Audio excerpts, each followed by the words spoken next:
Alam mo bang ang isa sa mga pinakadakilang Stoic philosopher sa kasaysayan ay nagsimula bilang isang alipin? Oo, si Epictetus. Ipinanganak sa kahirapan, walang kalayaan at punong-puno ng pagsubok ang buhay. Pero sa halip na masira o sumuko sa kalagayan niya, pinili niyang palakasin ang sarili sa loob. Hindi niya hinayaang diktahan siya ng panlabas na mundo. Ang kapangyarihan niya, ang isip. Sabi nga niya, "You have power over your mind, not outside events." Kahit nakakadena ang katawan niya, malaya ang kaluluwa niya. At mula sa pagiging alipin, naging guru siya ng libu-libong tao, nagturo ng disiplina, katahimikan at kalayaan ng loob. Ganito ang Stoic mindset. Hindi mo kailangang kontrolin ang mundo. Ang kailangan mong matutunan ay kontrolin ang sarili mong reaksyon dahil yan ang tunay mong kapangyarihan. Kaya kung ikaw ay nakakaranas ngayon ng problema, stress o pagsubok sa buhay, tandaan mo si Epictetus. Kung kinaya niyang tumayo sa gitna ng kadiliman, kaya mo rin. Ang Stoic wisdom ay parang ilaw sa madilim na daan. Simple, pero makapangyarihan. At ngayong nandito ka, isa lang ang ibig sabihin niyan. Iba ka. Hindi ka ordinaryo. Kaya, wag mong iskip ang video na ito. Baka ito na ang sagot sa matagal mo nang hinahanap. Katahimikan sa loob ng magulong mundo. Number 1. Amor fati. Yakapin ang kapalaran mo. Narinig mo na ba ang salitang amor fati? Sa Latin, ibig sabihin nito ay mahalin ang kapalaran. Hindi lang ito tungkol sa pagtanggap ng nangyayari sa iyo. Ito ay pagmamahal sa bawat parte ng buhay mo, kahit pa mahirap, masakit, o hindi ayon sa plano. Ang Stoic na si Epictetus, pati si Marcus Aurelius, paulit-ulit na paalala, huwag mong labanan ang buhay, yakapin mo ito. Kahit may rejection, kahit may sakit, kahit may bigong pangarap, lahat yan may silbi. Ang tanong lang, paano mo ito tinitingnan? Imbes na tanungin, bakit ako? Tanungin mo, ano ang itinuturo nito sa akin? Paano ako lalakas dahil dito? Anong panibagong oportunidad ang dala nito? Isipin mo na lang, parang apoy ka.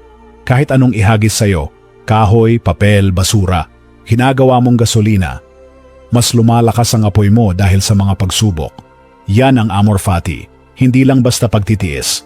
Ito'y masayang pagtanggap, parang sinasabi mong, sige, buhay, ibigay mo lahat, kaya ko ito, at higit pa dyan, mamahalin ko ito. Ang taong may ganitong pananaw, hindi matitinag, hindi mabilis pang hinaan ng loob, dahil alam niya, lahat ng nangyayari ay parte ng mas malawak na plano. Kaya simula ngayon, kung may hindi ka gusto sa sitwasyon mo, huwag mo agad itulak palayo.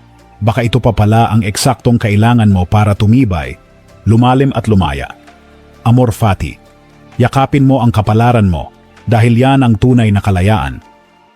Number 2. Serve others. Tumulong sa iba. Isa sa pinakaimportanteng aral ng Stoicism, ang buhay mo ay hindi lang para sa'yo. Sabi ni Marcus Aurelius, "What's bad for the hive is bad for the bee." Ibig sabihin, ang ikabubuti ng iba, ikabubuti mo rin. Kapag tumutulong ka sa iba, hindi ka lang nagpapakita ng kabaitan, pinapalalim mo rin ang layunin ng buhay mo. Ang Stoic mindset ay hindi makasarili. Ang tunay na matatag, hindi nakakalimot tumingin sa paligid. May malasakit, may kontribusyon. Hindi mo kailangang maging milyonaryo para makatulong. Minsan, simpleng pagkinig, pag-abot ng kamay o pagbigay ng oras ay sapat na para baguhin ang araw ng isang tao. At kapag nakita mo yung ngiti nila, yung ginhawang nadama nila dahil sa maliit mong ginawa, mas lalalim ang tuwa mo. Tumulong hindi dahil kailangan ng kapalit. Tumulong dahil ito ang tama. Ang Stoic na buhay ay hindi tahimik na pag-iisa. Ito ay makabuluhang pag-iral kasama ang ibang tao. Parang tubig na dumadaloy, hindi nananatili sa iisang lugar. Kapag nagbigay ka, may bumabalik. Pero hindi mo yun hinihintay. Kapag pinili mong maglingkod sa iba, hindi ka nawawalan, nagkakaroon ka ng direksyon.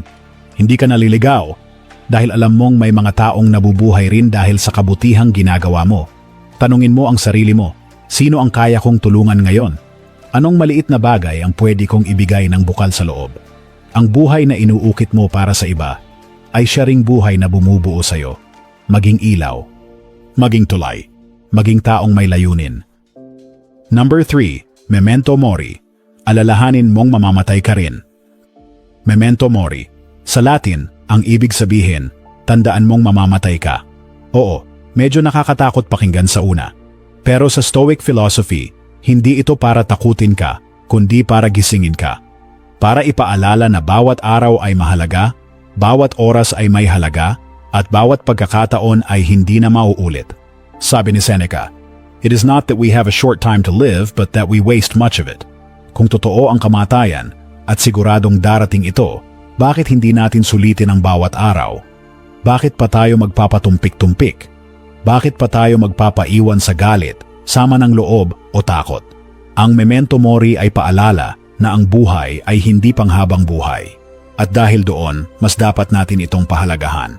Kapag bumangon ka tuwing umaga, isipin mong baka ito na ang huling gising mo. Hindi para mabahala ka, kundi para mas lalong maging present sa kasalukuyan. Hindi ka na mag-aaksaya ng oras sa drama, inggit o pagiging tamad. Dahil alam mong ang oras mo ay mahalaga. At kung ganito ka mamuhay na parang laging paalam, mapupuno ng kahulugan ang bawat sandali. Minsan iniisip natin, bukas na lang. Pero paano kung wala ng bukas? Bakit hindi ngayon na?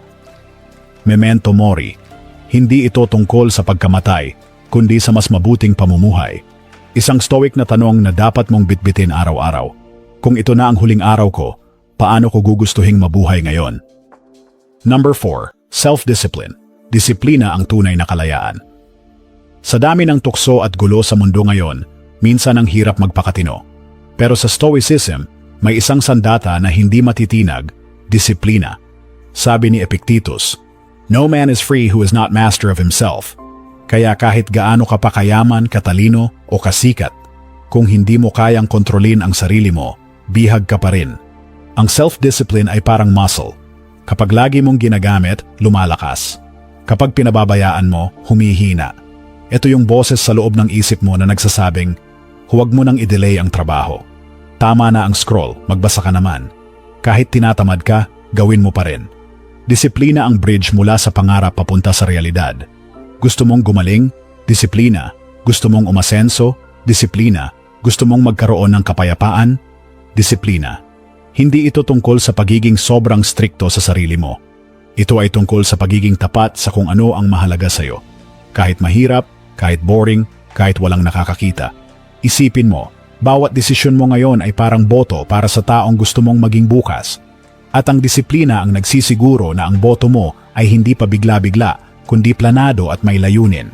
Kapag may self-discipline ka, hindi mo na kailangan ng parusa, reward o validation. Dahil alam mong ikaw mismo ang bantay ng sarili mong tagumpay. At sa totoo lang, ang taong disiplinado, yun ang tunay na malaya. Number 5. Morning routine. Simula pa lang, panalo ka na. Alam mo ba kung saan talaga nagsisimula ang tagumpay? Hindi sa meeting, hindi sa deadline, hindi sa gabi, kundi sa umaga. Ang umaga ang pundasyon ng buong araw mo. Kaya sabi ng mga Stoic tulad ni Marcus Aurelius, "When you arise in the morning, think of what a precious privilege it is to be alive." Ang solid na morning routine ay parang blueprint ng tagumpay. Hindi mo kailangang gumising ng alas 4 ng umaga o magyoga sa bubong, pero kailangan mo ng intentional na simula. Isipin mo, ano ang unang ginagawa mo pagkagising?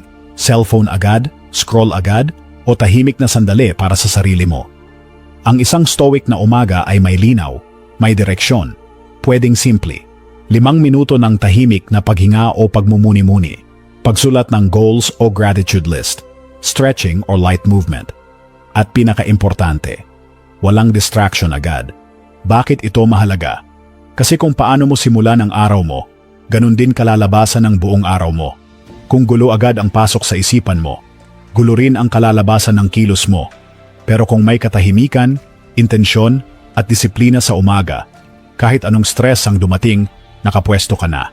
Araw-araw may pagkakataon kang magsimula ulit. At bawat umaga ay paalala. Ito na ang bagong pahina. Isusulat ko ito ng maayos. Kaya simula bukas, huwag ka lang bumangon. Gumising ka na may layunin. Number 6. Essentialism. Iwan ang kalat. Piliin ang mahalaga. Napansin mo na ba kung gaano karaming bagay ang nakapaligid sa atin, pero kakaunti lang ang talagang mahalaga? Ito ang tinatawag ng mga Stoic na essentialism. Ang sining ng pagpili sa kung ano lang ang talagang may halaga at pagbitaw sa lahat ng sobra. Sabi nga ni Seneca, It is not that we have a short time to live, but that we waste much of it. Kaya ang totoong problema, hindi kakulangan ng oras, kundi sobrang gulo sa buhay. Essentialism ay parang pagdideclutter ng isip at puso, parang general cleaning ng kaluluwa. Isipin mo ang buhay mo na parang kwarto. May mga gamit kang hindi na kailangan, pero andun pa rin. May mga commitments kang hindi na aligned, pero hindi mo pa rin mabitawan. May mga tao o habits na wala ng silbi, pero pinaninindigan mo pa rin. Sa Stoic way of living, hindi ito tungkol sa pagiging minimalist sa itsura, kundi sa pagiging malinaw sa priorities mo. Ang tanong, ano ba talaga ang mahalaga sa iyo? Sino ang nagpapasaya sa iyo? Aling habits ang nagpapalapit sa pangarap mo? Kapag sinimulan mong alisin ang hindi mahalaga, mas makikita mo ang tunay na kailangan. Mas lumalalim ang focus, mas tumitibay ang desisyon, at mas gumagaan ang pakiramdam. Kaya huwag kang matakot magtanggal. Ang simpleng pamumuhay ay hindi boring. Ito ang daan tungo sa mas makabuluhang buhay. Essentialism. Bawas kalat. Dagdag kapayapaan. Number 7. Adaptability. Ang lakas ng marunong mag-adjust. Kung may isang bagay na sigurado sa buhay, ito yon. Magbabago ang lahat. Panahon, trabaho, relasyon, kalagayan. Lahat yan pwedeng magbago sa isang iglap. Pero ayon sa mga Stoic, hindi mo kailangang matakot. Ang tunay na matalino ay yung marunong mag-adjust. Sabi ni Epictetus, "It's not what happens to you, but how you react to it that matters." Kaya kahit gaano pa ka-wild ang buhay, kung flexible ka, hindi ka basta-basta nababali. Isipin mo ang kawayan. Kapag may bagyo, hindi siya kumakalaban sa hangin. Yumuyuko siya, pero hindi bumabagsak. Ganyan ang Stoic mindset. Hindi kontra sa daloy, kundi sumasabay ng may karunungan. Kapag may problema, tanong agad, ano ang pwede kong gawin ngayon? Anong susunod na hakbang kahit maliit lang? Hindi mo kontrolado ang sitwasyon, pero kontrolado mo kung paano ka tutugon. At minsan, ang simpleng pag-adjust sa attitude mo lang ang kailangan para makatawid. Adaptability ay hindi kahinaan. Ito ay katalinuhan. Ito ang kakayahang magpakatatag sa gitna ng pagbabago, hindi sa pagiging matigas kundi sa pagiging bukas. Ang taong marunong mag-adjust, hindi natitinag kahit saan ilagay. Mapunta man sa hirap, kaya pa ring ngumiti. Mapunta man sa bago, kaya pa ring matuto. Kaya huwag mong sayangin ang oras kakapilit sa kung ano na ang tapos na. Minsan, ang pinakamalakas ay yung marunong magbago. Adaptability, hindi basta bumibigay. Marunong lang makisabay. Number 8. Action over information. Gawin mo na, hindi lang aralin. Sa panahon ngayon, parang lahat ng sagot nasa internet na. May video, may podcast, may ebook. Pero eto ang tanong, ginagawa mo ba o binabasa mo lang? Sabi ng mga Stoic, don't explain your philosophy, embody it. Sa madaling salita, huwag mo lang pag-usapan ang karunungan, isabuhay mo ito. Walang saysay ang dami ng alam mo kung wala kang ginagawa. Pwede kang magbasa ng 100 self-help books. Pwede kang makinig ng 1,000 motivational videos. Pero kung wala ka pa ring kilos, sayang. Ang aksyon ang bumubuo ng resulta. Hindi kailangan perfect agad. Hindi kailangan kompleto ang plano. Kailangan lang magsimula. Isipin mo ito. Para kang may mapa ng kayamanang nakatago. Kompleto na ang instructions.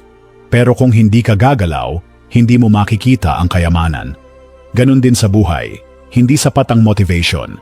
Kailangan mong kumilos kahit walang gana. Kailangan mong umaksyon kahit natatakot. Minsan, ang tagal natin sa research mode kasi takot tayong pumalpak. Pero sa Stoicism, ang pagkakamali ay teacher. Mas okay nang pumalpak habang kumikilos, kaysa tumanda ka kaisip pero wala namang nagawa. Kaya tanungin mo ang sarili mo ngayon, ano ang kaya kong simulan ngayon kahit maliit lang? Anong action ang paulit-ulit kong iniiwasan? Knowledge is potential. Action is power. Kaya kung gusto mong magbago ang buhay mo, gawin mo. Ngayon na. Number 9. Tolerant with others. Strict with yourself. Maunawain sa iba, disiplinado sa sarili. Isa sa pinakamalalim na prinsipyo ng Stoicism ay ito. Be tolerant with others, but strict with yourself. Sa madaling salita, unawain mo ang pagkukulang ng iba, pero huwag kang magpabaya sa sarili mong disiplina. Sa mundo ngayon, ang dali-daling mag-judge. Minsan isang maling salita o kilos lang ng tao, galit agad tayo. Pero ang stoic na paraan ay kabaligtaran, kalmado, mahinahon, may habag. Bakit? Kasi alam natin na lahat ng tao may pinagdadaanan. Hindi mo kontrolado kung paano sila kumilos, pero kontrolado mo kung paano ka magre-react. At bilang stoic, pipiliin mong maging mahinahon. Pero pagdating sa sarili, baliktad. Dito ka dapat mahigpit, disiplinado, responsable. Walang palusot. Hindi ito pagiging harsh sa sarili. Ito ay pagmamahal sa sarili na may mataas na pamantayan. Parang coach na mahigpit pero dahil gusto kang manalo. Parang guro na strikto dahil gusto mong matuto. Kapag naging maunawain ka sa iba, mas gagaan ang pakikitungo mo sa mundo. At kapag naging disiplinado ka sa sarili, mas lalakas ang loob mo kahit anong hamon pa yan. Ang kombinasyong ito, malambot sa labas, matatag sa loob, yan ang stoic warrior mindset. Kaya sa bawat araw, tanungin mo, ako ba'y masyadong mahigpit sa iba pero maluwag sa sarili? O baka dapat baliktarin mo na? Stoicism is not about being cold. It's about being wise. Tamang unawa sa iba. Matibay na pamantayan sa sarili. Number 10. Resilience. Tibay ng loob sa gitna ng pagsubok. Sa totoo lang, hindi mo maiiwasan ang hirap sa buhay. May panahon talagang bibiguin ka, iiwan ka, o madadapa ka. Pero ang tanong ng isang stoic ay hindi, bakit ako? Kundi, paano ako babangon? Ito ang tinatawag na resilience, ang kakayahang bumangon ng mas matatag pagkatapos ng pagsubok. Sabi ni Marcus Aurelius, the impediment to action advances action. What stands in the way becomes the way. Kumbaga, ang humahad lang sa'yo, yun mismo ang daan. Isipin mo ang goma. Kapag hinila mo ito, lumalaban. Pero kapag binitawan mo, bumabalik. At minsan, mas malakas pa. Ganito rin ang dapat na loob natin. May baluktot, pero hindi nababali. Resilience ay hindi pagiging manhid. Hindi ito pa-strong lang. Ito ay pagtanggap na may sakit, pero pagpili pa rin na lumaban. At kapag natuto kang bumangon sa bawat pagkakadapa, unti-unti kang nagiging mas matibay, mas marunong, mas buo. Minsan, ang mga taong pinakanakangiti ay yung pinakamaraming pinagdaanan. Pero hindi sila nawala, dahil pinili nilang tumindig muli. Kaya kung ngayon ay nasa gitna ka ng bagyo, alalahanin mo, hindi ka nag-iisa. Hindi pa tapos ang laban. At minsan, ang sakit ang nagtuturo sa atin kung gaano tayo kalakas. Resilience is strength wrapped in grace. At habang ang iba ay sumusuko, ikaw ay lalaban dahil stoic ka. Hindi ka takot masaktan dahil alam mong ang sugat ay bahagi ng paghilom. Number 11. Empathy. Unawain mo bago husgahan. Minsan ang bilis nating mag-react. May nasabi lang ang isang tao, may maling galaw, o may iniwang hindi magandang impression, husga agad. Pero ang stoic mindset, iba ang tanong. Ano kaya ang pinagdadaanan niya? Bakit kaya siya umakto ng ganun? Ito ang tinatawag na empathy. Ang kakayahang umunawa, hindi lang basta tumingin. Sabi ni Marcus Aurelius, whenever you are about to find fault with someone, ask yourself, what fault of mine most nearly resembles theirs? Ibig sabihin, bago ka humusga, alalahanin mong ikaw rin ay may pagkukulang. Ang empathy ay hindi pagiging mahina. Ito ay pagiging bukas ng puso sa katotohanang lahat tayo ay may kwento. Baka yung tahimik ay may dalang lungkot. Baka yung mainit ang ulo ay punong-puno ng takot. Baka yung laging galit ay dating sobra ang sakit. Kapag natuto kang umunawa bago humusga, mas lumalalim ang koneksyon mo sa ibang tao. Hindi ka lang basta taong may talino, ikaw ay taong may puso. At bilang stoic, alam mong ang tunay na lakas ay hindi lang makontrol ang sarili, kundi ang magpakumbaba para makinig at umintindi. Ang empathy ay parang tulay. Ginagamit ito para magtagpo ang dalawang taong magkaiba ang pinanggalingan. At sa panahon ng gulo at ingay, ang empathetic na puso ay oasis ng kapayapaan. Kaya sa susunod na may makasalubong kang mahirap pakisamahan, huwag agad mainis. Subukang umunawa. Baka yun na lang ang kailangan niya at ikaw lang ang makakapagbigay. Number 12. Mindfulness. Maging present sa kasalukuyan. Gaano kadalas kang nandito nga, pero lutang naman ang isip mo. Minsan, habang kumakain, iniisip mo na agad ang trabaho. Habang kasama ang pamilya, hawak pa rin ang cellphone. Habang buhay ka, parang hindi mo naman talaga ramdam na buhay ka. Dito pumapasok ang mindfulness, ang sining ng pagiging ganap na naroroon sa kasalukuyan. Sabi ng mga Stoic, confine yourself to the present. Dahil ang totoo, ang nakaraan ay tapos na at ang hinaharap ay hindi pa dumarating. Pero ang kasalukuyan, yan lang ang tunay mong hawak. Mindfulness ay hindi lang pag-upo sa tahimik na sulok. Ito ay pagiging gising habang nabubuhay. Ramdamin mo ang hangin habang naglalakad. Pakinggan mo talaga ang kausap mo. Lasapin mo ang bawat kagat ng pagkain mo. Kapag ikaw ay present, mas humihina ang kaba sa hinaharap at pagsisisi sa nakaraan. Mas natututo kang magpasalamat sa maliit na bagay. Mas nai-enjoy mo ang buhay, hindi lang basta nilalagpasan ito. At sa dami ng stress sa mundo ngayon, ang pagiging mindful ay parang sandata ng katahimikan. Kahit magulo ang paligid, kalmado ka sa loob. Maging mindful sa iniisip mo, sinasabi mo, at ginagawa mo. Kasi diyan nagsisimula ang pagbabago. Kaya sa tuwing nararamdaman mong lutang ka na naman, huminga ka, tumigil saglit, bumalik sa ngayon. Dito sa kasalukuyan, doon nagsisimula ang tunay na kapayapaan. Number 13. Purpose. Hanapin ang dahilan kung bakit ka bumabangon. Sa dami ng ginagawa araw-araw, tanungin mo ang sarili mo, bakit ko nga ba ito ginagawa? Para saan o para kanino ba talaga ako bumabangon? Ito ang tinatawag ng mga Stoic na purpose, ang malinaw na dahilan kung bakit ka nabubuhay. Sabi ni Seneca, if one does not know to which port one is sailing, no wind is favorable. Anong silbi ng lakas mo kung wala kang direksyon?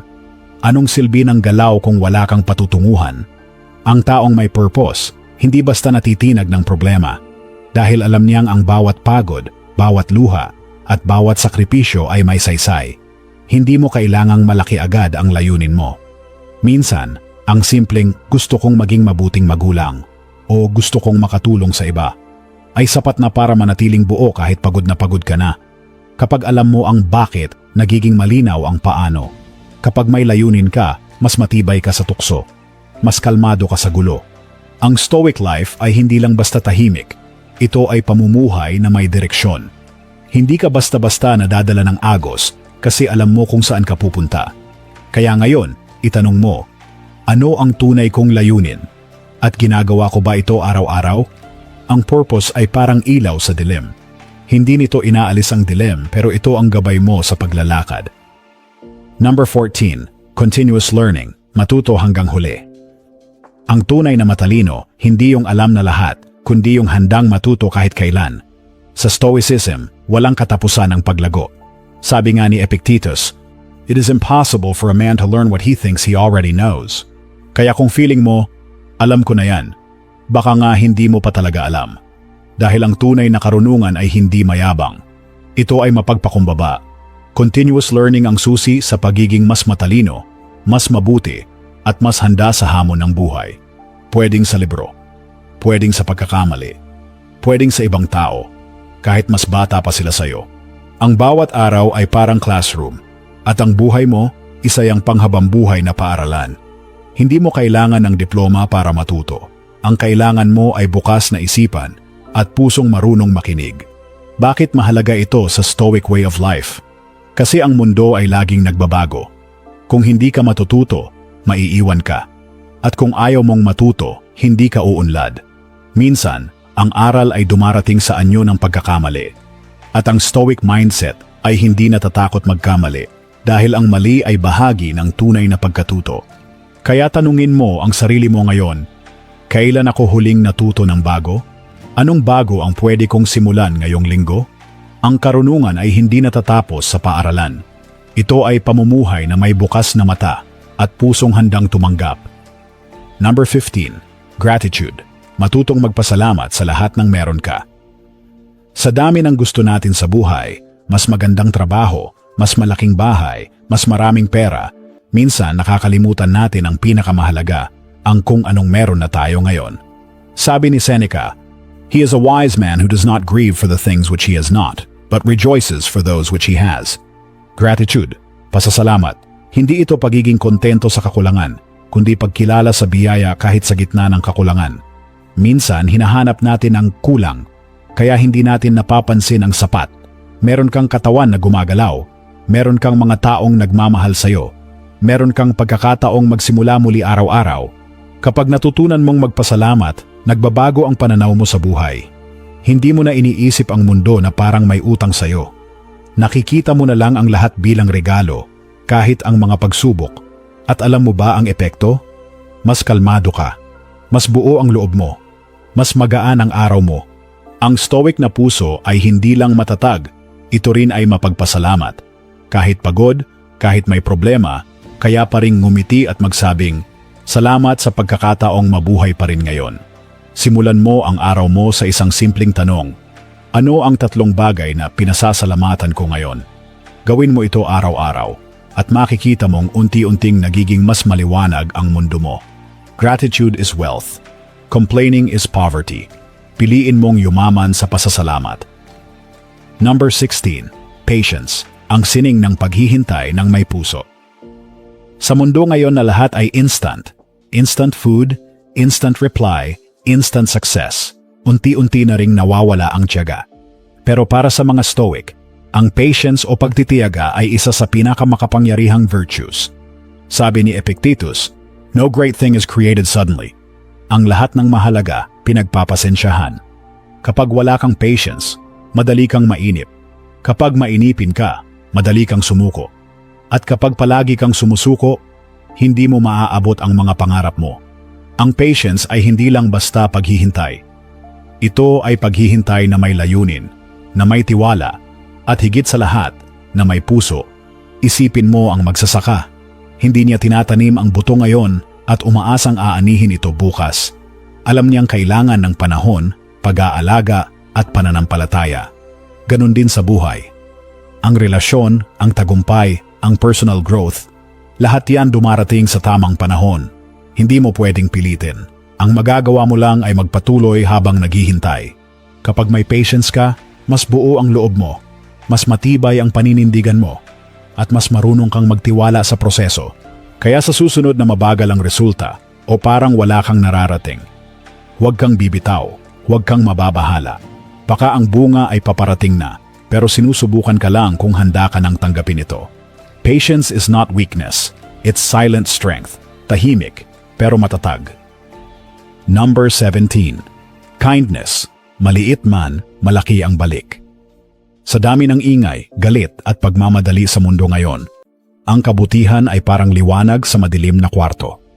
Para sa mga stoic, ang pagiging mabait ay hindi kahinaan, kundi isang matibay na prinsipyo ng pagkatao. Sabi ni Marcus Aurelius, "Kindness is invincible if it's sincere, not faked or pretended." Ibig sabihin, ang tunay na kabutihan ay hindi pa cute, hindi pa bibo. Ito ay taos-pusong malasakit kahit walang kapalit. Isipin mo, isang simpleng ngiti sa isang taong pagod. Isang mensaheng, "Kumusta ka?" sa isang kaibigang matagal nang hindi naririnig. Isang salamat sa taong palaging nandyan pero hindi napapansin. Minsan yung akala mong maliit na kabutihan, buhay na pala para sa iba. At ang kagandahan dito, bumabalik ito.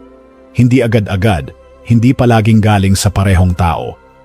Pero sa paraang hindi mo inaasahan. Ang stoic mindset ay hindi lang disiplina sa sarili, kundi pagiging mabuting impluensya sa paligid. Dahil kapag mabait ka, pinipili mong hindi makisali sa gulo, kundi maging dahilan ng katahimikan. At sa loob mo rin, lumalambot ang puso mo. Mas nagiging mapagpasalamat ka, mas masaya, mas magaan ang pakiramdam. Kaya tanungin mo ang sarili mo ngayon, kailan ako huling naging mabait kahit walang nakakakita? Ano ang kaya kong gawin ngayon na makakapagpagaan ng loob ng iba? Kindness is free, but priceless. At sa panahon ngayon, yan ang tunay na paninindigan. Number 18. Courage. Harapin ang takot, kahit nangangatog. Lahat tayo may takot. Takot mabigo, takot mapahiya, takot mawalan. Pero ang tanong ng isang stoic ay hindi, may takot ka ba? Ang tanong ay, handa ka bang kumilos kahit natatakot ka? Sabi ni Seneca, "Sometimes even to live is an act of courage." Tama. Minsan ang bumangon lang sa kama ay isa ng tapang.